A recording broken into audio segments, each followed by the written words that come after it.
आणि युक्रेन युद्ध सुरू आहे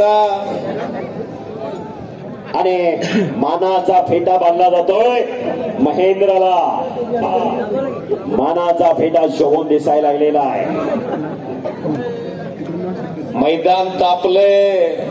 महान केसरी पैलवान पृथ्वीराज पाटील आणि माऊली कोकाटे असा मुकाबला पब्लिकला आखाड्यामध्ये थोडं इकडे या. सुरू झालेला तगडी कुस्ती लागलेली आहे. तुम्ही शहाजी केसरी कुस्ती आखाडा नीरा भीमा सहकारी साखर कारखाना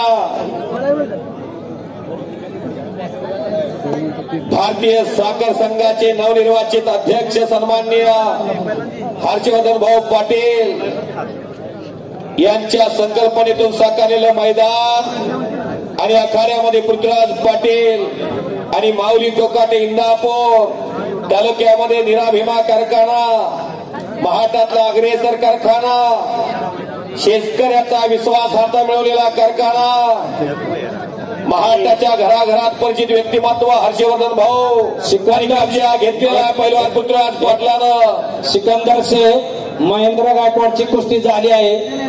पृथ्वीराज पाटील आणि माऊली कोकाटेची कुस्ती लागली. तुम्ही या टाळ्या टाळ्या भारत सिकंदर से टाळ्या करा टाळ्या.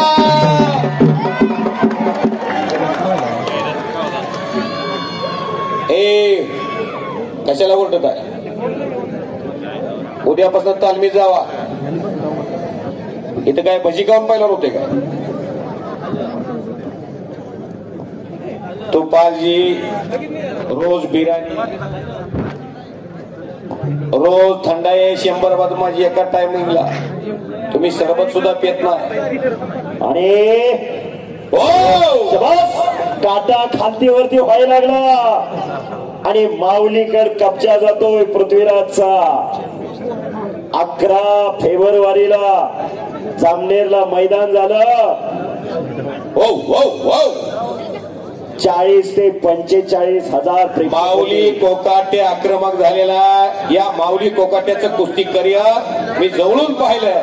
पृथ्वीराजचं करिअर जवळून पाहिलंय.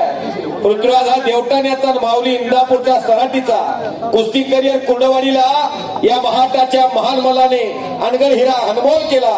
अस्लम काजी पैलवानाने यशोदेनं जन्म दिला आणि देवकीनं सांभाळ केला. आज हनुमान आखाड्याला पृथ्वीराज पाटील त्याचा चुलता संग्राम पाटील अकलूज अधिवेशन पाहिलं सर्वांनी. तिथं अतुल पाटील आणि संग्राम पाटील माती विभागात अंतिम फाईट झाली होती. त्या संग्राम पाटलाचा पुतणे तो पृथ्वीराज भारतीय सैन्य दलाचा फौजी आहे. कारण की फौजीसाठी टाळ्या.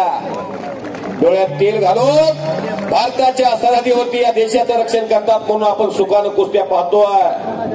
रशिया आणि युक्रेन युद्ध सुरू आहे. ज्याच्या हातात भारताचा तिरंगा होता त्याला कसलीची भीती नव्हती. ते यश आहे भारताच्या सैन्य दलाचं.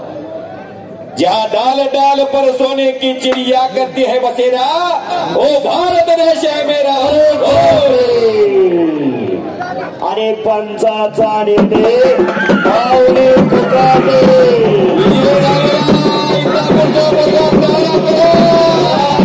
समुद्र पृथ्वीराज. कभी कभी ऐसा भी होता है, कभी खुशी कभी गम. इसी का नाम जिंदगी बोलता है बेटा. फौजी कधी हारत नसतात लेकिन जो जीता वही सिकंदर. गर्दी करू नका. इथं गर्दी करू नका.